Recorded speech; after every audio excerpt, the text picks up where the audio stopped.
सबसे पहले हमने इस चैप्टर में इंट्रोडक्शन देखा था कि व्हाट एग्जैक्टली हमारे पास ये चैप्टर में है क्या। So in this chapter we are going to learn about atoms. सबसे पहली चीज़ सो एटम्स के बारे में हमने बहुत कुछ डिस्कवर किया था, हमने बहुत सारी चीज़ें बचपन से देखे आ रहे हैं। तो सबसे पहले जो हमने इसमें देखा था that was something called as Thomson model. So Thomson model was basically just let me write it first.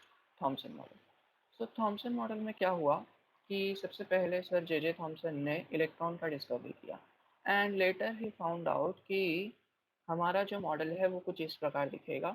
यहाँ पर हमारे पास क्या रहेगा, एक एटम रहेगा जिसके अंदर हमारे पास क्या रहेगा, हमारे पास पॉजिटिवली चार्ज न्यूक्लियस का एक पूरा का पूरा कंटिन्यूस डिस्ट्रीब्यूशन रहेगा। मतलब ये पूरा का पूरा हमारा क्या है, ये पूरा का पूरा हमारा positively charge positively charge thing है।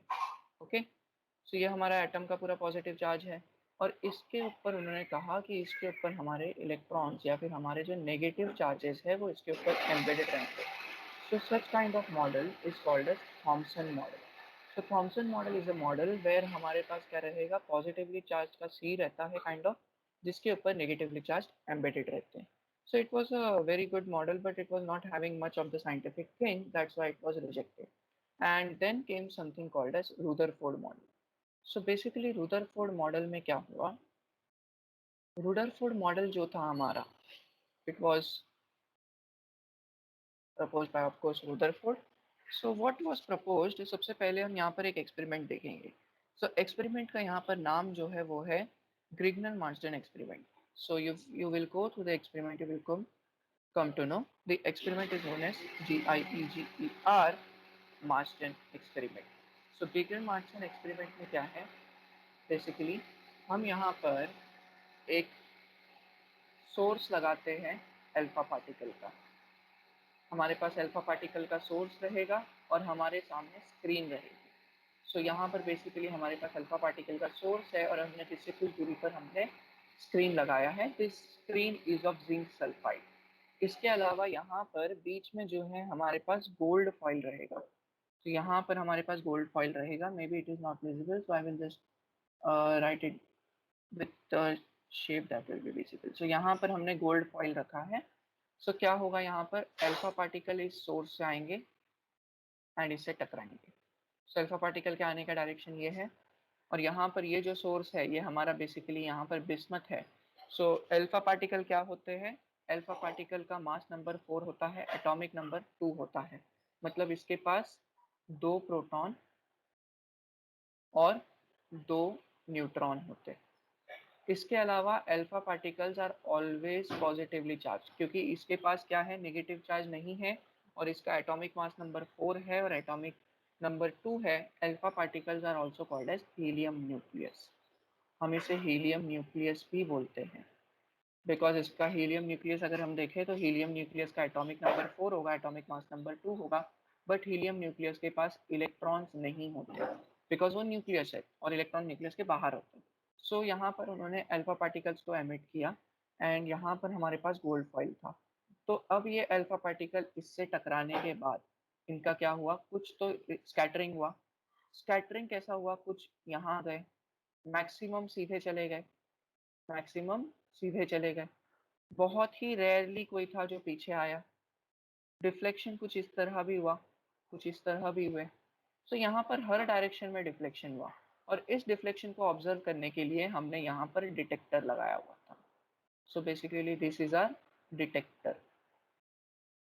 Just let me write it in the correct form. So this is our detector. So हमारे पास डिटेक्टर है, हमारे पास अलग अलग स्कैटरिंग हुए हैं। This was our gold foil. So ये हमारे पास गोल्ड फॉइल भी है, हमारे पास अल्फा पार्टिकल का सोर्स भी है।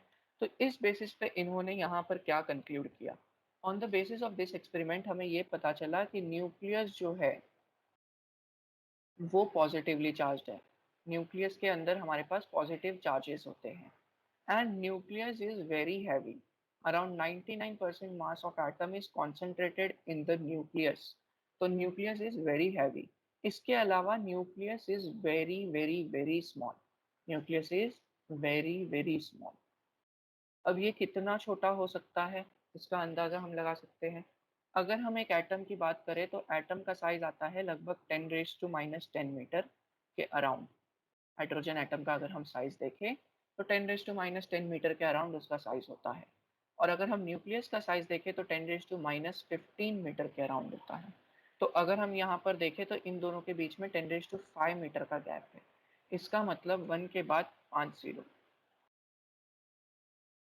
तो इसका मीनिंग क्या है? इसका मीनिंग ये है कि हमारा जो एटम होता है वो हमारे न्यूक्लियस से लगभग 1 लाख टाइम्स बड़ा होता है।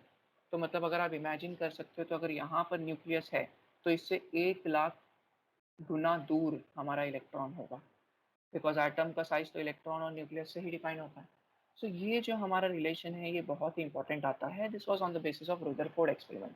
So Rutherford concluded that the nucleus is very small, nucleus is positively charged and it carries the maximum mass of the atom.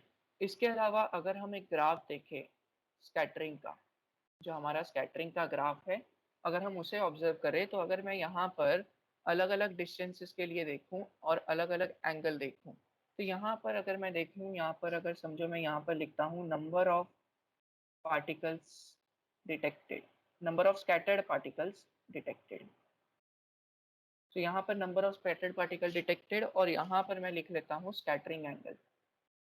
Scattering angle अभी अगर हम एक्सपेरिमेंट देखेंगे तो एक्सपेरिमेंट के हिसाब से सबसे जो 0 डिग्री पे थे, मतलब मैक्सिमम पार्ट सीधे चले गए थे, तो 0 डिग्री पे हमारा स्कैटरिंग सबसे ज़्यादा था। तो लगभग 10⁻7 के पावर में जाता है जीरो के इस पे। और जैसे जैसे हमारा एंगल बढ़ते जाएगा वैसे वैसे स्कैटरिंग जो है वो हमारा कम होते जाएगा। मतलब जितने हम दूर की तरफ जाएंगे, मतलब जितना एंगल बढ़ेगा उतना स्कैटरिंग कम होगा। और 180 डिग्री पे सबसे कम, बिकॉज हमने यहीं पे एक्सपेरिमेंट में बोला था कि 180 डिग्री पे बहुत ही कम लोग क्या हो रहे थे, स्कैटर हो रहे थे, बहुत ही कम आ रहे थे वापस। और मैक्सिमम पार्ट 0 डिग्री पे यहाँ पे आगे चला जा रहा था, कुछ ज़्यादा यहाँ पर थे, कुछ कम हो गए, फिर यहाँ पर स्कैटरिंग बहुत कम था, 180 डिग्री पे एकदम मिनिमम थी। So this is very very very important. So this scattering का graph is also important for you. इसके अलावा अगर हम देखें तो हमने चैप्टर 1 के हिसाब से हम बोल सकते हैं रुदरफोर्ड मॉडल का। अभी हमने सबसे पहले रुदरफोर्ड मॉडल का एक्सपेरिमेंट देख लिया, विच इज कॉल्ड एज गिगनर मार्चसन एक्सपेरिमेंट। इसके बाद में हमने अल्फा पार्टिकल का ट्रेजेक्टरी देखा। सो बेसिकली मैक्सिमम जो थे वो सीधे चले गए, कुछ जो थे हमारे कुछ इस एंगल में स्कैटर्ड हुए होंगे, कुछ जो थे हमारे कुछ थोड़ा अलग स्कैटर हुए होंगे, बहुत ही कम रहे होंगे जो वापस के पीछे आ गए होंगे। और जो दूर से निकले, मतलब न्यूक्लियस तो बहुत छोटा है, तो जो न्यूक्लियस के दूर से निकले वो वैसे के वैसे ही निकल गए। तो अल्फा पार्टिकल का स्कैटरिंग कुछ इस तरह से हुआ था। और अगर हमें कोई पूछता है कि अल्फा पार्टिकल इस एक्सपेरिमेंट में अगर हमें फोर्स निकालने बोलते हैं तो हमें बाय कूलम्स लॉ, हमें बाय कूलम्स लॉ पता है कि फोर्स जो होता है वो होता है 1/4πε0 Q1 Q2/r²। हमारे केस में कौन है? हमारे केस में Q1 जो है वो अल्फा पार्टिकल है, मतलब एक चार्ज अल्फा पार्टिकल है और दूसरा चार्ज हमारा गोल्ड फॉइल के एटम है। तो गोल्ड फॉइल का न्यूक्लियस है। सो न्यूक्लियस ऑफ गोल्ड फॉइल, तो गोल्ड फॉइल के न्यूक्लियस का चार्ज कितना रहेगा? Z/E। और अल्फा पार्टिकल का चार्ज कितना रहेगा? 2 टाइम्स E। तो हमारा यहाँ पर 2E/Z/E अपॉन उन दोनों के बीच के डिस्टेंस का स्क्वायर, दैट इज r²। तो ये हमारा फोर्स हो गया फॉर अल्फा पार्टिकल। इसके बाद में अगर हमें इलेक्ट्रॉन का ऑर्बिट किस तरह देखा जाएगा, तो यहाँ पर सबसे पहले हमने मॉडल देख लिया। अभी हमने क्या देखा था? एक्सपेरिमेंट देखा था। अभी हम रुदरफोर्ड मॉडल देखेंगे। सो रुदरफोर्ड मॉडल में क्या है? रुदरफोर्ड मॉडल में रुदरफोर्ड ने प्रपोज किया था कि उसका मॉडल किस तरह दिखता है। तो रुदरफोर्ड का मॉडल कुछ इस तरह दिखता है, बीच में पॉजिटिव चार्ज रहेगा और इलेक्ट्रॉन जो है वो उसके अराउंड सर्कुलर ऑर्बिट में मूव करेगा। So we have a positive charge around which the electron will move in circular orbits. तो ये क्या है? ये हमारा रुदरफोर्ड मॉडल है। So this was the model proposed by Rutherford, जहां पर हमारे पास पॉजिटिव चार्ज सेंटर में है एंड न्यू इलेक्ट्रॉन जो है वो उसके अराउंड घूमते हैं। ओके। सो यहाँ पर अभी अगर इलेक्ट्रॉन घूम रहे हैं तो हमारे पास यहाँ पर जो सेंट्रीपिटल फोर्स रहेगा that is experience by the electron which will be equal to electrostatic force of attraction between the nucleus. तो सेंट्रीपिटल फोर्स का फॉर्मूला क्या होता है? mv²/r। And electrostatic force is given by 1/4πε0 E²/r²। तो हमें यहाँ से ये कुछ एक्सप्रेशन मिल गया है which is also called as classical expression. So let us again I should write this expression mv square upon r is equals to 1 upon 4 pi epsilon naught p square upon r square. अभी यहाँ पे अगर मैं कुछ चीजें निकालने की कोशिश करूँ, लाइक सबसे पहले मैं रेडियस निकालूं, radius of orbit, radius of orbit अगर मुझे वो निकालना है तो मुझे क्या करना पड़ेगा, ये इक्वेशन जो है इसको अगर मैं देखूं, यहाँ पे कुछ कैंसिल हो रहा है क्या, यस, यहाँ पे एक आर और एक आर कैंसिल हो रहा है. सो मुझे क्या मिलेगा, मुझे यहाँ पर मिलेगा M V square will be equal to 1 upon 4 pi epsilon naught E square upon R. इसके आगे मैं यहीं पे लिख लेता हूँ पूरा एक्सप्रेशन. तो यहाँ पर मुझे आर ढूंढना है, तो R will be equal to E square upon 4 pi epsilon naught mv square. So e square upon 4 pi epsilon naught mv square. So this is our expression for radius of orbit in Rutherford's model. तो ये हमारे पास radius of orbit मिल गया. इसके अलावा मैं velocity निकाल सकता हूँ, वेलोसिटी ऑफ ऑर्बिट रहेगा. सो वेलोसिटी ऑफ ऑर्बिट निकालने के लिए मैं वापस से उसी का यूज करूंगा, तो मुझे M V square upon R will be equal to 1 upon 4 pi epsilon naught E square upon R square मिलेगा. तो यहाँ पर अगेन मैं आर आर को कैंसिल कर सकता हूँ and again I will go with V square will be equal to, so what I will get, जो हमारा वी स्क्वायर रहेगा that will be equal to I can say e square upon 4 pi epsilon naught mr. So e square upon 4 pi epsilon naught mr. Therefore v will be equal to e upon under root 4 pi epsilon naught mr. तो ये हमारा velocity भी हो गया for Rutherford orbit. इसके अलावा हम energy ढूंढते हैं विच इज वेरी इंपॉर्टेंट. तो एनर्जी का केस हमारा कैसे है, एनर्जी में हमारे पास होता है kinetic energy which is given by half M V square. So half M V square होता है, हमारे पास वी स्क्वायर का वैल्यू यहाँ पर है. सो वी स्क्वायर का वैल्यू अगर हम देखें तो हमें क्या मिलेगा, kinetic energy will be equal to half M into V square, मतलब ई square upon 4 pi epsilon naught mr. Therefore kinetic energy will be equal to me square upon 4 to the 8 pi epsilon naught mr. इसके अलावा potential energy जो रहेगा, potential energy will be equal to what, potential energy will be given by 1 upon 4 pi epsilon naught, और क्या होता है Q1 Q2 upon R होता है. तो हमारे केस में एक इलेक्ट्रॉन है मतलब माइनस ई है और एक न्यूक्लियस है तो प्लस ई है अपॉन आर रहेगा. So I will get -1 upon 4 pi epsilon naught R और यहाँ पर ऊपर ई स्क्वायर आ जाएगा. Okay, so this will be our potential energy and kinetic energy. Kinetic energy के फॉर्मूले में अगर आप थोड़ा और ध्यान दोगे तो यहाँ पर एम भी कैंसिल होता है. तो यहाँ पर अगर मैं डायरेक्टली काइनेटिक एनर्जी और पोटेंशियल एनर्जी का फॉर्मूला थोड़े से यहाँ पर लिखूँ, सो मुझे दो एक्सप्रेशंस मिले हैं अभी. Kinetic energy was equal to E square upon 8 pi epsilon naught R, M cancel हो गया था, and potential energy is equal to E square upon 4 minus E square upon 4 pi epsilon naught R. तो ये हमारे पास kinetic energy और potential energy. So हमें पता है कि टोटल एनर्जी काइनेटिक और पोटेंशियल का एडिशन होता है. सो हमें यहाँ से क्या मिलेगा, ई square upon 8 pi epsilon naught R minus E square upon 4 pi epsilon naught R. तो इन दोनों को अगर हम माइनस करें तो कॉमन निकाल सकते हैं हम 4 पाई एप्सिलॉन नॉट आर, तो यहाँ पर मिलेगा 1/2 minus 1, and further I will get E square upon 4 pi epsilon naught R minus 1/2. And अगर हम इसको सॉल्व करें so minus E square upon 8 pi epsilon naught R. तो यहाँ पे टोटल एनर्जी नेगेटिव है, so total energy is negative. So अगर total energy negative है तो मुझे इससे क्या पता चलता है, इससे मुझे ये पता चलता है कि मेरा जो एट इलेक्ट्रॉन है, मेरा जो इलेक्ट्रॉन है it is bounded, electron is bounded to the atom, मतलब इलेक्ट्रॉन को न्यूक्लियस ने पकड़ के रखा हुआ है. दैट्स व्हाई हमारे पास नेगेटिव एनर्जी आ रहा है, बिकॉज इट मीन्स कि इलेक्ट्रॉन जो है वो कहीं बाहर नहीं निकल सकता. तो यहाँ पे हमने टोटल रुदरफोर्ड मॉडल में हमने क्या क्या देखा, सबसे पहले हमने रुदरफोर्ड का एक्सपेरिमेंट देखा जिसको हम गीगर मार्टसन एक्सपेरिमेंट भी बोलते हैं, गीगर मार्टसन एक्सपेरिमेंट, जिसमें हमने अल्फा पार्टिकल स्कैटरिंग देखा, बिस्मथ के सोर्स से आया था. इसके बाद में हमने क्या देखा, इसके बाद में सर हमने रुदरफोर्ड मॉडल देखा, मतलब इलेक्ट्रॉन जो है वो न्यूक्लियस के अराउंड घूम रहा है, सो रुदरफोर्ड मॉडल देखा. इसके बाद में हमने रुदरफोर्ड का थियरी देखा. रुदरफोर्ड के थियरी में class centripetal force was equal to electrostatic force of attraction, and इसके बेसिस पे हमने यहाँ पर कुछ अलग अलग फॉर्मूले निकाले।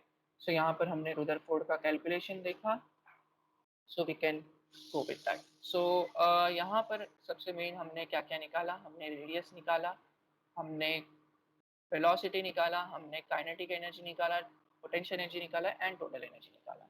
सो यहाँ पर हमें इसका क्लासिकल मॉडल या फिर रुदरफोर्ड कैलकुलेशन भी मैं लिख सकता हूँ ताकि आपको याद रहे।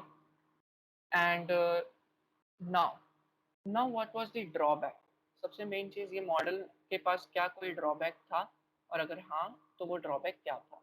रुदरफोर्ड मॉडल की ड्रॉबैक ये है कि सर अगर मेरे पास बीच में न्यूक्लियस है जिसके अराउंड इलेक्ट्रॉन घूम रहा है, सो अगर न्यूक्लियस है जिसके अराउंड इलेक्ट्रॉन घूम रहा है तो इलेक्ट्रॉन जो है उसका एनर्जी रेडिएट करना चाहिए।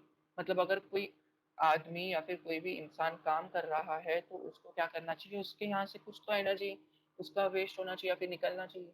तो इलेक्ट्रॉन जो है इट शुड रेडिएट एनर्जी, तो इलेक्ट्रॉन क्या करना चाहिए, एनर्जी रेडिएट करना चाहिए। और अगर इलेक्ट्रॉन एनर्जी रेडिएट करता है तो अगर वो एनर्जी रेडिएट करता है तो वो इतना बड़ा ऑर्बिट नहीं सहन कर सकता, तो उसका ऑर्बिट जो है वो क्या हो जाना चाहिए, छोटा हो जाना चाहिए। फिर वापस से रेडिएट करता रहेगा तो एनर्जी छोटा होते जाएगा और छोटा होते जाएगा, एंड वो क्या हो जाएगा, कोलैप्स हो जाएगा। सो रुदरफोर्ड मॉडल में हमें कोलैप्सिंग का खतरा हो सकता है, मतलब हमारा जो इलेक्ट्रॉन है वो न्यूक्लियस में कोलैप्स हो सकता है। इसलिए ये मॉडल का सबसे बड़ा ड्रॉबैक है कि ये हमें एक्सप्लेन नहीं कर सकता कि ये इलेक्ट्रॉन जो है वो उस ऑर्बिट में रह के कैसे रह पा रहा है, वो कोलैप्स क्यों नहीं हो जाता। तो this is also an important part. इसके अलावा हमारे पास रुदरफोर्ड मॉडल जो था, ये जो अच्छा खासा एक्सप्लेन कर रहा था कुछ चीज़ों को, बट यहाँ पर ये बहुत चीज़ों के लिए काम नहीं आ रहा था, इसलिए हमें न्यू मॉडल की जरूरत पड़ी, and that was given bye bore. So Niels Bohr was the name of a scientist जिन्होंने ये मॉडल दिया, जिसको हम बोर मॉडल भी कहते हैं, which is one of the most important model for hydrogen atom. So Bohr model में basically हमारे पास तीन पॉस्टुलेट्स है। Bohr had given the postulates, and Bohr ने पॉस्टुलेट्स किस बेसिस पे दिए, बोर ने पॉस्टुलेट दिए थे on the basis of Planck's theory. Planck's theory क्या था, प्लैंक्स थियरी हमने पढ़ा था, जो हमारा प्लैंक है it is the name of a scientist, Max Planck ने हमें थियरी दिया था कि हमारा जो एनर्जी होता है किसी भी चीज का वो इंटीग्रल मल्टीपल में आता है, and it is in the form of H mu, where mu is your frequency. So mu is your frequency और एनर्जी है, and H is called as Planck's constant, H is called as Planck's constant। और Planck's constant का value क्या होता है, planks constant का value होता है 6.626 इंटू 10⁻⁻⁴ जूल सेकेंड। तो ये हमारे प्लैंक्स कांस्टेंट का वैल्यू है, एंड बोर ने प्लैंक्स कांस्टेंट की थ्योरी का प्लैंक्स थ्योरी यूज की, एंड प्लैंक्स थ्योरी हमें ये बोलती है कि लाइट जो है वो हमारे पास, लाइट का जो सबसे छोटा हिस्सा होता है, जो लाइट का सबसे क्वांटा होता है, क्वांटा मतलब होता है कि सबसे छोटा हिस्सा, तो लाइट का जो क्वांटा होता है हम उसे फोटोन कहते हैं। सो लाइट के क्वांटा को हम फोटोन कहते हैं, एंड फोटोन जो होता है उसका एनर्जी डिफाइंड है, फोटोन का एनर्जी होगा E is equal to H mu, where mu is the frequency. So on the basis of this हमारे पास रुदरफोर्ड ने अपने पोस्टुलेट दिए थे। So total we have basically three postulates. So postulates of Rutherford model, so postulates of Rutherford model, या sorry postulates of Bohr model, postulates of Bohr model। So what are the postulates of Bohr model? So हमारे पास Bohr model के postulate क्या है, so bore model में basically तीन postulate है। सबसे पहले चीज बोर ने बोला कि अगर मेरे इलेक्ट्रॉन घूम रहे हैं, if electron are revolving around the nucleus in certain orbit, so electrons जो होंगे, इलेक्ट्रॉन्स जो होंगे वो न्यूक्लियस के अराउंड मूव करेंगे in certain orbit. Electrons move around nucleus in certain orbit या फिर certain orbits called as stationary orbit और stable orbit, stationary और stable orbit। सो ये पहला चीज था कि इलेक्ट्रॉन जो रहेंगे वो न्यूक्लियस के अराउंड सर्टेन ऑर्बिट में घूमते हैं, जिसे हम स्टेशनरी या स्टेबल ऑर्बिट बोलते हैं। And as long as electron इस ऑर्बिट में रहेंगे, so as long as electron moves in this orbit, electron moves in this orbit, it will not radiate energy, it will not radiate energy। so electron जब तक इस orbit में है तब तक वो एनर्जी रेडिएट नहीं करेगा। तो ये सबसे इंपॉर्टेंट पार्ट थी रदरफोर्ड के मॉडल की, कि अगर हमारा जो इलेक्ट्रॉन है वो न्यूक्लियस के अराउंड घूम रहा है तो it will always move in certain orbits and those orbits are called as stationary orbit और स्टेबल ऑर्बिट। और जब तक इलेक्ट्रॉन उस ऑर्बिट में है वो एनर्जी रेडिएट नहीं करेगा। और उस ऑर्बिट में घूमने के लिए, उस ऑर्बिट में घूमने के लिए मतलब उसको अगर सर्कुलर मोशन परफॉर्म करना है, so for motion of electron, so for motion of electron the force, या फिर हम लिख सकते हैं द सेंट्रीपिटल फोर्स, उसको घूमने के लिए जो सेंट्रीपिटल फोर्स लगेगा, the centripetal force is provided, centripetal force is provided by electrostatic force, by electrostatic force। so ये हमारे पास हो गया। तो इसके बेसिस पे उन्होंने फॉर्मूला क्या दिया, जो हमारा सेंट्रीपिटल फोर्स रहेगा, मतलब हमारा centripetal force is given bye mv square upon r, so it will be equal to your electrostatic force, मतलब 1/4 pi epsilon naught e square upon r square। so ये हमारे पास पहले पोस्टुलेट से हमारे पास क्या आता है, एक स्टेटमेंट आता है। सेकेंडली उन्होंने बोला, जब उन्हें पूछा गया कि सर ये अगर इलेक्ट्रॉन घूम रहा है तो ये जो स्टेबल ऑर्बिट रहेंगे मुझे कैसे पता चलेगा कि कौन सा ऑर्बिट उसके लिए स्टेबल है। So only those orbit are stable, इसके लिए हमारे पास सेकंड पोस्टुलेट है, only those orbit are stable where, only those orbits are stable where angular momentum. तो उन्होंने क्या बोला कि ऐसे ऑर्बिट ही रहेंगे जहां पर हमारा angular momentum L will be integral multiple, मतलब NH upon 2 pi, where n क्या है हमारा, n एक इंटीजर है, मतलब वो वैल्यू 1 2 3 4 ऐसे वैल्यू ले सकता है। सो हमारे पास n जो है वो इंटीजर है और n को हम कहते हैं principal quantum number, so it is called as principal quantum number. So हमारे पास n जो है वो प्रिंसिपल क्वांटम नंबर हो गया and L is equal to NH upon 2 pi. तो इस फॉर्मूले के मैं और अच्छे से लिखता हूँ, L जो होता है वो हमें पता है रोटेशनल डायनेमिक्स से, L is equal to mvr, फिर m is your mass, v is your velocity and r is the radius. therefore I can write mvr will be equal to nh upon 2 pi. तो ये हमें second postulate से formula मिलता है।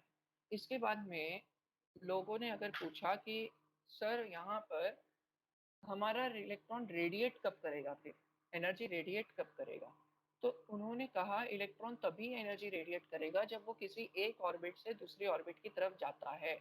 सो electron will radiate, तो यहाँ पर मैं एक स्टेटमेंट लिख सकता हूँ, electron will radiate, he told was electron will radiate only when it moves from one orbit to another। मतलब यहाँ पर हमारे पास जो इलेक्ट्रॉन रहेगा वो रेडिएट करेगा, मतलब एच म्यू करेगा, बिकॉज हमें पता है रेडिएशन, प्लैंक्स रेडिएशन से एच म्यू होगा। एंड वो कब रेडिएट करेगा, जब वो एक ऑर्बिट से दूसरी की तरफ जा रहा है, तो यहाँ पर एक ई इनिशियल रहेगा माइनस ई फाइनल रहेगा। तो electron will radiate only when it moves from one orbit to another. तो ये हमारे पास क्या हो गया, हमारे पास तीसरा फॉर्मूला आ गया। तो बोर्स पोस्टुलेट से हमारे पास तीन पोस्टुलेट है। तो तीन पोस्टुलेट हमारे क्या है, पहला पोस्टुलेट ये बोलता है कि इलेक्ट्रॉन स्टेबल ऑर्बिट में मूव करेगा और वहां पर जो उसको centripetal force mv square upon r रहेगा, what will be provided by electrostatic force of attraction, that is 1/4 pi epsilon naught e square upon r square। second what he told, secondly he told that हमारे पास जो orbit रहेंगे stable orbit, वो कौन रहेंगे, जहां पर angular momentum will be equal to NH upon 2 pi.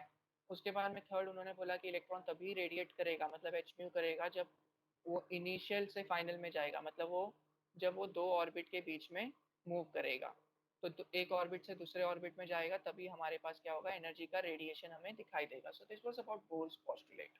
तो अभी इस बोर पोस्टुलेट के बेसिस पे भी हम क्या कर सकते हैं, हम अलग अलग डेरिवेशन कर सकते हैं। तो इसके बेसिस पे सबसे पहले हम निकालेंगे रेडियस। तो सबसे पहले हम निकालेंगे radius of Bohr orbit. So radius of Bohr orbit, so radius of Bohr orbit हम कैसे निकालेंगे, सबसे पहले हमें पता है यहाँ पर हम किसी भी दो पोस्टुलेट का यूज करके रेडियस निकाल सकते हैं। तो यहाँ पर मुझे यहाँ पे पहले में देखूँ तो r दिख रहा है फॉर्मूले में और दूसरे के फॉर्मूले में भी r दिख रहा है। तो मैं क्या करूँगा, मैं ये पहले दो पोस्टुलेट का यूज करूँगा। तो अभी मैं किसी भी तरह यूज कर सकता हूँ। तो एक काम करते हैं, सबसे पहले मैं लिखता हूँ let according to Bohr's first postulate. So according to Bohr's first postulate हमारे पास क्या आता है, according to Bohr's first postulate जो हमारा mv स्क्वायर अपॉन r था that was equal to 1/4 pi epsilon naught e square upon r square. तो अगर हमारे पास ये पहला पोस्टुलेट है तो यहाँ पर कुछ कैंसिल होगा, एक आर कैंसिल हो जाएगा और कुछ कैंसिल नहीं हो रहा है तो मैं बाकी की चीजें लिख लेता हूँ। mv square will be equal to 1/4 pi epsilon naught e square upon r। अब मुझे r निकालना है तो एक काम करते हैं, मैं थोड़ा सा यहाँ पर दिमाग यूज करूंगा तो मैं v स्क्वायर ऐसे ही रखूंगा और बाकी सारी चीजों को दूसरी तरफ भेज दूंगा तो मुझे यहाँ पर mr मिल जाएगा। सो मैं इसको इक्वेशन 1/1 नाम दे देता हूँ और मेरे पास जो दूसरा पॉस्टुलेट था अभी मैं उसका यूज करूंगा। सो अकॉर्डिंग टू पोस्टुलेट हमें पता है कि सेकेंड पोस्टुलेट के हिसाब से L is equal to M V R जो होता है that is equal to N H upon two pi. So M V R is equal to N H upon two pi होता है। तो हम यहाँ पर क्या लिख सकते हैं, हमारा जो एम वी आर होगा that will be equal to N H upon two pi. तो यहाँ पर अगर मुझे वेलोसिटी को मैंने अलग किया था तो मैं इस इक्वेशन में भी वेलोसिटी को अलग करता हूँ। सो N H upon two pi M are हो जाएगा। और आगे मैं क्या कर सकता हूँ, मेरे यहाँ पे वी स्क्वायर था तो मैं इसमें भी वी स्क्वायर निकालता हूँ तो मैं just squaring on both side कर दूंगा। तो स्क्वायरिंग ऑन बोथ साइड अगर हम करें तो हमें क्या मिलेगा, V square will be equal to N square H square upon 4 pi square M square r square. So 4 pi square m square r square it is correct. So I will get equation number 2. So हमारे पास दो equation मिल गए and just मैं क्या करूंगा अभी equate कर दूंगा दोनों को।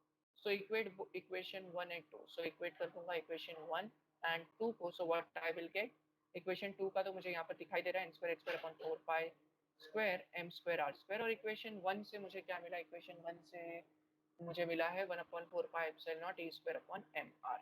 1/4 pi epsilon naught E square upon M R. तो यहाँ पे क्या क्या कैंसिल हो रहा है फटाफट कैंसिल कर लेते हैं। एक m कैंसिल हो रहा है, एक m कैंसिल हो रहा है, 4 कैंसिल हो रहा है, एक पाई कैंसिल हो रहा है, यहाँ पर एक एक्चुअली यहाँ पर एक m कैंसिल हो रहा है तो मैं स्क्वायर को कट करता हूँ, एक r भी कैंसिल हो रहा है तो एक r भी हटा देते हैं। सो what I am getting over here is E square upon, यहाँ तो सब कैंसिल हो गया, एप्सिलॉन नॉट बच गया, E square upon epsilon naught will be equal to N square H square upon, यहाँ पर एक पाई बचा है, एम बचा है, आर बचा है, हमें ढूंढना क्या है, आर ढूंढना है। तो आर को एक तरफ भेजते हैं, दूसरी तरफ भेजा और बाकी सबको एक तरफ भेजेंगे। So N square H square epsilon naught उस तरफ जाएगा तो मल्टीप्लाई हो जाएगा, ई स्क्वायर यहाँ पर आकर डिवाइड हो जाएगा। सो हमें एम ई स्क्वायर पाई। तो यहाँ पर हम लिख सकते हैं कि फाइनल फॉर्मूला में थोड़ा सा रीअरेंज करके लिखता हूँ, r is equals to epsilon naught n square H square upon E square M pi. ये हमें रेडियस ऑफ बोर ऑर्बिट का फॉर्मूला मिला। This is very very very very very important formula, epsilon naught n square H square upon E square M pi. यहाँ पर आप अभी मुझे इस फॉर्मूले के बेसिस पे क्या चीजें पता चल रही है वो मैं यहाँ पर आपको बताऊंगा। नाउ लेट अस सी कि ये फॉर्मूले के बेसिस पे मुझे क्या चीजें पता चल रही है। सो हमारे पास फॉर्मूला क्या आया था वो लिख लेते हैं। Formula was r is equals to epsilon naught n square H square upon E square M pi, ये हमारा फॉर्मूला था। अगर मैं यहाँ पर गौर करूँ तो मुझे पता चलेगा कि सर यहाँ पर एप्सिलॉन नॉट कांस्टेंट है क्योंकि एप्सिलॉन नॉट का वैल्यू होता है 8.854 इंटू 10⁻⁻12। उसके बाद में इसका यूनिट क्या होगा, इसका यूनिट होगा कूलम स्क्वायर पर न्यूटन मीटर स्क्वायर, ये इसका यूनिट होगा। इसके बाद में एप्सिलॉन नॉट तो कांस्टेंट है, एच भी कांस्टेंट है, H is 6.626 into 10⁻34 joule second. इसके बाद में चार्ज ऑफ इलेक्ट्रॉन भी कांस्टेंट है, चार्ज ऑफ इलेक्ट्रॉन होता है 1.6 इंटू 10⁻19 कूलम।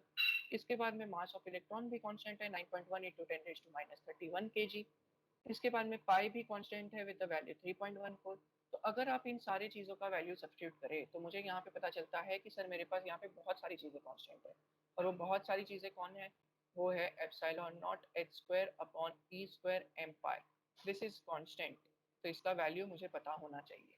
तो इसका वैल्यू अगर आप ये कैलकुलेट करोगे तो आता है 0.529 इंटू 10⁻⁻10। तो ये आपका वैल्यू आता है। तो मुझे यहाँ पर पता चल चुका है कि मेरा जो R होगा बाकी सबके वैल्यू सब्स्टिट्यूट करने के बाद मेरा जो R आएगा दैट विल बी 0.529 इंटू 10⁻⁻10। और क्या बचा था, और हमारे पास बचा था एन स्क्वायर। सो एन स्क्वायर भी बचा था हमारे पास। तो ये जो हमारा वैल्यू होता है ये आर एन का होता है। मतलब ये कोई भी रेडियस का वैल्यू होता है 0.529 इंटू 10⁻⁻10 और इसका जो यूनिट होगा वो हमें पता है ये मीटर्स में आएगा, so it will be in metre. तो यहाँ से मुझे क्या पता चलता है सर, मुझे यहाँ से ये पता चलता है कि r is directly proportional to n square. So r जो है वो n स्क्वायर को प्रोपोर्शनल है, और अगर मैं यहाँ पर r1 ढूंढ रहा हूँ उसका मतलब मैं n का वैल्यू 1 डालूंगा तो मुझे 0.529 इंटू 10 529 इंटू 10⁻⁻10 मीटर ही मिलेगा, बिकॉज 1 स्क्वायर इज 1। तो ये जो हमारा r1 है ये मुझे क्या बताता है, ये मुझे सर ये बताता है कि अगर मेरा इलेक्ट्रॉन न्यूक्लियस के अराउंड फर्स्ट ऑर्बिट में घूम रहा है तो मेरा जो रेडियस होगा, sorry this should be circular in nature, so मैं थोड़ा सा सर्कुलर बनाता हूँ। तो मेरा जो रेडियस होगा, ये जो मेरा रेडियस होगा इसका वैल्यू होगा 0.529 इंटू 10⁻⁻10 मीटर, और हमें पता है कि हम इसे 0.529 एमस्ट्रॉन्ग भी बोल सकते हैं, because angstrom unit is the unit for 10⁻10। Okay, so हमारे पास ये सारी चीज़ें मिल गई। तो हमने अभी तक आर के फॉर्मूले में क्या इंपॉर्टेंट देखा, हमने देखा आर का फॉर्मूला होता है r n is equals to epsilon naught n square H square upon t square M pi. इसके अलावा हमें पता चला कि आर एन को हम डायरेक्टली फॉर्मूले में सब्स्टिट्यूट कर सकते हैं, मतलब न्यूमेरिकल कैलकुलेशन के लिए मुझे ज़्यादा मेहनत करने की ज़रूरत नहीं पड़ेगी, हर बार आपको इसे सॉल्व करने का ज़रूरत नहीं है। तो इससे मुझे आर एन का वैल्यू मिलेगा 0.529 into 10⁻⁻10 into N square, where N का जो वैल्यू आपको पूछा गया रहेगा वो आप पुट कर सकते हो, और इससे मुझे पता चलता है कि r n is directly proportional to N square. So ये सारी चीज़ें मुझे पता चलती है विच इज़ वेरी इंपॉर्टेंट। तो हमने रेडियस ढूंढ लिया, वैसे ही हमने रदरफोर्ड मॉडल में वेलोसिटी ढूंढा था रेडियस के बाद, तो यहाँ पर भी हम वेलोसिटी ढूंढेंगे। अब वेलोसिटी ढूंढने के लिए हम किसका यूज़ करें, वेलोसिटी हम फिर से स्टार्टिंग से ढूंढ सकते हैं, या तो हम दो पोस्टुलेट यूज़ करें और उसमें वेलोसिटी का आंसर निकालें, उसका भी सेम आएगा, या तो हम कुछ और लॉजिक यूज़ कर सकते हैं। यहाँ पे अगर हम चेक करें तो वेलोसिटी हमें यहाँ पर अगर कोई भी इक्वेशन हम ले सकते हैं, इट डजेंट मैटर। एक काम करते हैं, मैं न्यूटन सॉरी बोर्स के सेकंड पोस्टुलेट से ही स्टार्ट करता हूँ। You can use any equation and you can derive the same thing by Bohr's second postulate, या फिर according to Bohr's second postulate I will have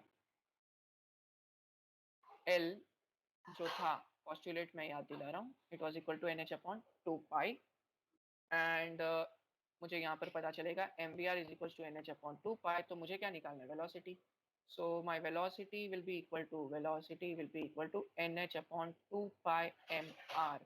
यहाँ पे मुझे आर का वैल्यू सब्सटीट्यूट करना है, मुझे आर का वैल्यू क्योंकि पता है, तो मैं NH अपॉन 2 पाई एम को साइड में रखता हूँ, और मुझे आर का वैल्यू पता है, आर डिनोमिनेटर में है, तो यहाँ पर क्या आएगा, epsilon naught n square H square upon ई स्क्वायर एम पाई था तो ऊपर चला जाएगा ई स्क्वायर एम पाई। तो यहाँ पर ये चीज़ें इंपॉर्टेंट है। तो यहाँ पे एम एम कैंसिल हो जाएगा, और कुछ कैंसिल हो रहा है, एक एन कैंसिल हो रहा है, एक एन कैंसिल हो रहा है, और पाई कैंसिल हो रहा है। So what I am getting is my velocity is equals to F E square, एक एच भी गया ना यहाँ पर, एक एच भी जा रहा है, didn't saw it come, so H भी जा रहा है, सो ई स्क्वायर अपॉन ऊपर कुछ नहीं बच रहा है, 2 बच रहा है, नीचे एप्सिलॉन नॉट बच रहा है, एन एच बच रहा है। So this is your formula for velocity.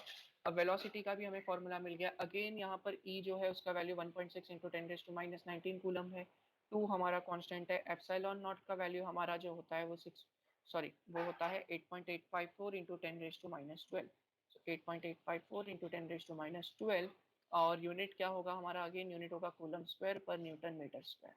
तो ये मैं यूनिट कैसे याद रख रहा हूँ, अगर आपको याद होगा तो मैं यहाँ पर सिंपली मैं फॉर्मूला याद कर रहा हूँ। मुझे पता है कि फोर्स का फॉर्मूला था 1/4 pi epsilon naught Q square upon R square.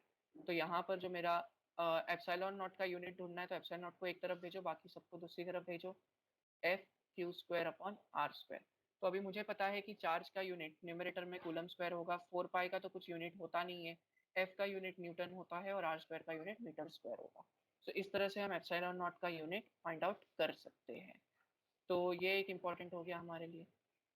Now n जो है वो n तो वेरी होता है, h जो है हमारा h कांस्टेंट है with the value 6.626 into 10⁻⁻34 joules second. इसका वैल्यू मैं कैसे यूनिट कैसे निकाल रहा हूँ, मुझे पता है E is equals to H mu होता है, E is in joules, mu जो होता है इट इज इन पर सेकेंड, मतलब ये 1 अपॉन सेकेंड होता है, तो ये उधर जाएगा तो ये जूल सेकेंड हो जाएगा, एच का यूनिट। तो इस तरह से आप यूनिट को क्या कर सकते हो, ट्राई कर सकते हो सॉल्व करने का। जितना प्रैक्टिस करोगे, जितने फॉर्मूला याद रहेंगे, उतने आपको यूनिट फटाफट आ जाएंगे। तो ये सारी चीज़ें कांस्टेंट है। इससे मुझे पता चलता है कि सर यहाँ पर ये जो फॉर्मूला है इसमें e square upon 2 epsilon naught h जो है ये कांस्टेंट है। और अगर मैं इसे सॉल्व करता हूँ, अगर मैं ये सारे वैल्यू सब्स्टिट्यूट करता हूँ और इसे सॉल्व करता हूँ, तो मुझे जो आंसर आता है that is 2.18 into 10⁻6, 2.18 into 10⁻6 metres पर सेकेंड, बिकॉज वेलोसिटी है, ये हमारा आंसर आएगा। तो अभी मेरा v जो रहेगा that will be equal to 2.18 into 10⁻6 upon n हो जाएगा, बिकॉज मेरा n जो था वो डिनोमिनेटर में था। तो इससे मुझे क्या पता चलता है कि v is inversely proportional to n। ये इंपॉर्टेंट है। तो हमारे पास फॉर्मूला क्या था वो भी लिख लेता हूँ। Formula was E square upon 2 epsilon naught N H and v is equals to 2.18 into 10⁻6 metre पर सेकेंड। तो वैसे ही अगर मुझे फर्स्ट ऑर्बिट का वेलोसिटी देखना है इलेक्ट्रॉन का, तो सिंपली n का वैल्यू 1 आएगा and it will be 2.18 into 10⁻6 metre पर सेकेंड। ये हमारे लिए इंपॉर्टेंट है। सो वी एन इज ये। एंड मोस्ट इंपॉर्टेंट थिंग यहाँ से मुझे पता चलता है कि इलेक्ट्रॉन जो है वो फास्टेस्ट होता है। Electron is fastest for n is equals to 1। सबसे पहले ऑर्बिट में इलेक्ट्रॉन फास्ट होता है, उसके बाद क्या होता है, उसका स्पीड कम कम होते जाता है अलग अलग ऑर्बिट में विद और उसका स्पीड किस हिसाब से कम होता है, 1/n के हिसाब से कम होता है। तो ये भी हमारे लिए इंपॉर्टेंट है। Now what we are going to find is, अभी हम लोग लास्ट एक और चीज फाइंड करेंगे for both theory, that is energy. So यहाँ पर सबसे इंपॉर्टेंट पार्ट जो आता है that is energy in Bohr orbit. So energy in Bohr orbit. So energy के लिए हमारे पास सबसे अच्छा तरीका क्या था, हमें पता है। तो सबसे पहले हम काइनेटिक एनर्जी ढूंढते हैं। काइनेटिक एनर्जी का फॉर्मूला क्या होता है, half M V square. Half M V square होता है, मुझे 1/2 पता है, मुझे m पता है, मुझे वेलोसिटी का फॉर्मूला पता है। तो मैं v का फॉर्मूला क्या था हमारे पास, e square upon 2 epsilon naught N h था, तो इसका स्क्वायर कर देंगे टोटल। तो मुझे इससे क्या मिलेगा, इससे मुझे मिलेगा m वैसे ही रहेगा अपॉन 2 वैसे ही रहेगा, e रेज टू 4 हो जाएगा अपॉन 2 का square is 4 epsilon naught square N square H square. अभी इसे मल्टीप्लाई करूंगा तो मुझे क्या मिलेगा, m e raise to 4 upon 2 4 8 epsilon naught square N square H square. तो ये हमारे पास किसका फॉर्मूला हो गया सर, ये हमारे पास E का फॉर्मूला, के ई का फॉर्मूला हो गया, that is kinetic energy. So kinetic energy का हमारे पास फॉर्मूला मिल चुका है। इसके अलावा हमें पोटेंशियल एनर्जी निकालनी है। पोटेंशियल एनर्जी का फॉर्मूला भी हम निकाल सकते हैं। Okay, so now we are going to find out potential energy. So potential energy कैसे हम फाइंड करते हैं, हमें पता है कि रुदरफोर्ड में भी हमने यूज किया था फॉर्मूला। बाय इलेक्ट्रोस्टैटिक्स हमें पता है कि potential energy is given by 1/4 pi epsilon naught into charge into charge, मतलब Q into Q upon R R. So Q1 Q2, Q1 क्या है हमारा, एक इलेक्ट्रॉन है तो माइनस ही चार्ज है, दूसरा प्रोटॉन है तो प्लस ही चार्ज है, बिकॉज हमें पता है कि प्रोटॉन है और उसके अराउंड इलेक्ट्रॉन घूम रहा है। तो इलेक्ट्रोस्टैटिक फोर्स में एक का चार्ज माइनस है और एक का चार्ज प्लस है, इसलिए हमारे पास फॉर्मूला में माइनस साइन आएगा। तो ये माइनस साइन को अगर मैं साइड में लूँ तो हमें क्या मिलेगा, 1/4 pi epsilon naught E square upon R. अब मुझे r का वैल्यू पता है पहले से ही, सो मैं क्या कर सकता हूँ, मैं r का वैल्यू सब्स्टिट्यूट कर सकता हूँ। और r का वैल्यू क्या था, या r का वैल्यू था epsilon naught n square H square upon ई स्क्वायर एम पाई। अपॉन था तो ऊपर चला जाएगा न्यूमरेटर में, ई स्क्वायर एम पाई। यहाँ पर क्या कुछ कैंसिल हो रहा है, यस सर, यहाँ पर कैंसिल हो रहा है, पाई पाई कैंसिल हो रहा है एंड मुझे यहाँ पर डायरेक्टली फॉर्मूला मिल रहा है। डायरेक्ट फॉर्मूला हमें पोटेंशियल एनर्जी का क्या मिल रहा है, that is equal to minus m वैसे ही है न्यूमरेटर में, e raise to 4 e square into square upon 4 epsilon naught square N square H square. So ये हमें फाइनली फॉर्मूला मिला फॉर पोटेंशियल एनर्जी। अब मैं टोटल एनर्जी निकाल सकता हूँ। सो मेरा टोटल एनर्जी क्या रहेगा, so total energy will be equal to kinetic energy plus potential energy. So total energy will be equal to kinetic plus potential. Kinetic क्या है हमारा, m e raise to 4 upon 8 epsilon naught square N square H square. और potential energy क्या है, minus m e raise to 4 upon 4 epsilon naught square N square H square. तो यहाँ पर मुझे कुछ कॉमन मिल रहा है क्या, पहले कॉमन बाहर निकालते हैं। न्यूमरेटर में से m e raise to 4 common है, डिनोमिनेटर में से 4 epsilon naught square N square H square common है। तो अंदर क्या बच रहा है, अंदर बच रहा है 1/2 बच रहा है पहले वाले टर्म में और दूसरे में 1 बच रहा है। तो अगर मैं यहाँ पर 1/2 माइनस 1 करूँ तो मुझे माइनस 1/2 मिलेगा। So m e raise to 4 upon 4 epsilon naught square N square H square into minus 1/2। तो यहाँ पर मुझे फाइनली क्या मिल रहा है, minus m e raise to 4 upon 4 2 8 denominator में, so 8 epsilon naught square N square H square. So this is the formula for total energy. So total energy is given by me minus me raised to 4 upon 8 epsilon naught square n square h square. तो यहाँ पर जो हमारा final formula आया है, इसे देखकर मैं बोल सकता हूँ कि my total energy is negative. So अगर मेरा टोटल एनर्जी इज नेगेटिव, तो इससे मुझे क्या पता चलता है कि अगर टोटल एनर्जी नेगेटिव है तो मेरा इलेक्ट्रॉन जो है it is bounded. Electron is bounded. तो यहाँ पर टोटल एनर्जी का फॉर्मूला मिल गया। सो यहाँ पर अगर आप टोटल एनर्जी के फॉर्मूले में ध्यान दोगे तो आपको पता चलेगा -me⁴ है। तो यहाँ पर अगर आप ध्यान से देखो तो यहाँ पर अगेन कुछ चीजें कांस्टेंट है। m is your mass of electron which is given bye 9.1 into 10⁻³ kg। इसके अलावा आपका 8 जो है डिनोमीटर में वो भी कांस्टेंट है। इलेक्ट्रॉन का चार्ज जो है वो भी कांस्टेंट है, दैट इज 1.6 इंटू 10⁻19 कूलम। इसके बाद एप्सिलॉन नॉट जो है वो भी कांस्टेंट है with the value 8.854 into 10⁻12।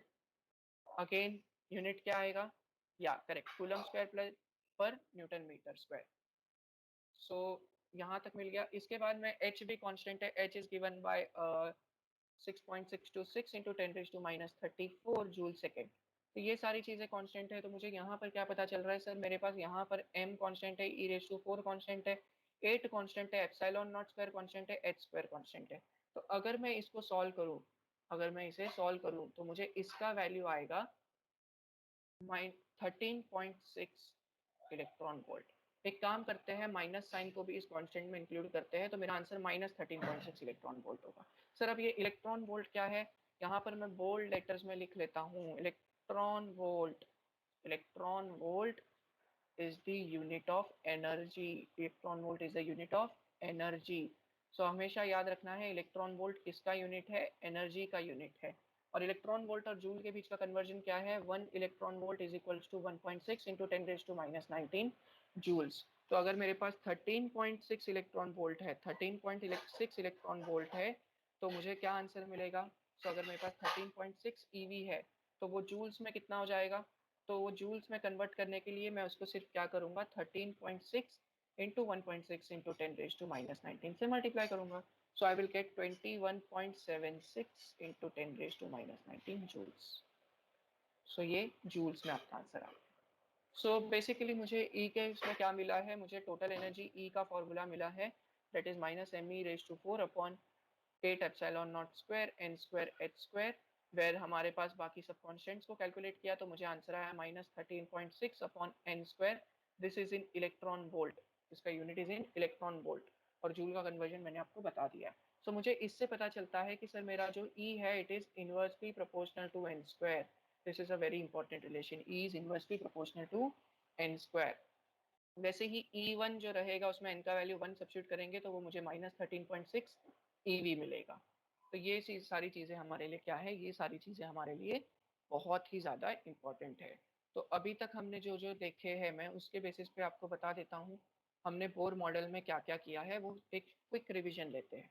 Bore model का क्विक रिविजन ले तो पहले पॉस्टुलेट में मुझे mv² upon r will be equal to 1/4 epsilon naught e² upon r square मिला था। ये हमारा पहला पॉस्टुलेट है। Second postulate was equal to L is equal to mvr is equal to nh upon 2 था। थर्ड पॉस्टुलेट हमारा क्या था, h mu is equal to e initial minus E final. तो ये हमारे 3 पॉस्टुलेट्स हो गए। इसके बाद में हमने क्या देखा सर, इसके बाद में हमने रेडियस निकाला। सो रेडियस जो था हमारा बोर ऑर्बिट का that was given by r is equals to epsilon naught n square h square upon E square M pi. इसके बाद में मुझे पता चला कि बाकी सबको कांस्टेंट को कैलकुलेट करें तो मुझे 0.529 इंटू 10⁻10 इंटू एन स्क्वायर मिलेगा। सो इससे मुझे पता चलता है r is directly proportional to N square. इसके बाद में अगर मैं वेलोसिटी निकालूं तो वेलोसिटी के लिए मुझे फॉर्मूला मिला था v was equal to E square upon 2 epsilon naught N h. इसके बाद में हमारे जो v का फॉर्मूला आया था डेट वाज 2.16 इंटू 10⁻6 मीटर पर सेकेंड में था, तो 10⁻6 अपॉन एन स्क्वायर हो जाएगा, मीटर पर सेकेंड में आंसर आएगा। एंड फाइनली इससे हमें पता चला naught n square it is n. इससे हमें पता चला v is inversely proportional to n। So ये हमें पता चला रिलेशन। इसके बाद में हमने एनर्जी का निकाला। एनर्जी में हमने क्या किया, kinetic energy, total energy and potential energy निकाला। अभी यहाँ पर टोटल एनर्जी का फॉर्मूला लिखता हूँ सिर्फ, that was equal to -me⁴ upon 8 epsilon naught square n square h square. और जो हमारा इसमें वैल्यू सब्स्टिट्यूट किए तो मुझे आया -13.6 upon n square. This was in electron volt and E is inversely proportional to n square। Finally मुझे क्या पता चलता है सर, अगर मुझे बाकी के एनर्जी भी निकालना है, काइनेटिक भी निकालना है, पोटेंशियल भी निकालना है, तो मैं ज़्यादा मेहनत नहीं करूंगा। काइनेटिक एनर्जी का फॉर्मूला आया था me⁴/8ε0n²h², और पोटेंशियल एनर्जी का फॉर्मूला आया था -me⁴/4ε0² तो ये दोनों फॉर्मूले हमारे पास थे। इससे मैं बोल सकता हूँ कि सर जो मेरा काइनेटिक एनर्जी होता है that is equal to minus of total energy, और जो मेरा पोटेंशियल एनर्जी होता है that is equal to twice of total energy. So इस रिलेशन से हम डायरेक्टली निकाल सकते हैं, हमें इन दोनों के फॉर्मूले को बाय हार्ट करने की जरूरत नहीं है। तो हमारे पास फिलहाल बोर मॉडल में यही सारी चीजें। सो बोर मॉडल में यहाँ पर जो n का यूज किया गया, मतलब L is equals to m v r is equals to N H upon 2 pi, तो यहाँ पर जो n था ये वो हमारा क्या था, प्रिंसिपल क्वांटम नंबर था, प्रिंसिपल क्वांटम नंबर था। और यहाँ पर बोर ने क्या किया था, क्वांटाइजेशन रूल का यूज किया था, क्वांटाइजेशन रूल का यूज किया था। क्वांटाइजेशन रूल मतलब होता है कि सर हमारी जो चीजें हैं वो कंटिन्यूस फॉर्म में नहीं बल्कि डिस्क्रीट पैकेट्स के फॉर्म में आएगी, तो हमारा एनर्जी जो रहेगा वो कंटिन्यूस सब वैल्यू नहीं ले सकता है, वो कुछ भी वैल्यूज ले सकता है। तो ये बहुत हमारे लिए इम्पोर्टेंट होता है आगे के स्टडीज के लिए। So this was regarding the part 1 of our chapter. इसके बाद हम पढ़ेंगे, बहुत सारी चीज़ें पढ़ेंगे एक्चुअली। इसके बाद हम स्पेक्ट्रम के बारे में डिस्कस करेंगे, हम अलग अलग काइंड ऑफ स्पेक्ट्रम्स देखेंगे, उसके बाद हम एनर्जी लेवल डायग्राम देखेंगे, एंड उसके बाद में हम डी ब्रॉगली के हाइपोथेसिस को देखेंगे। So that's it for today.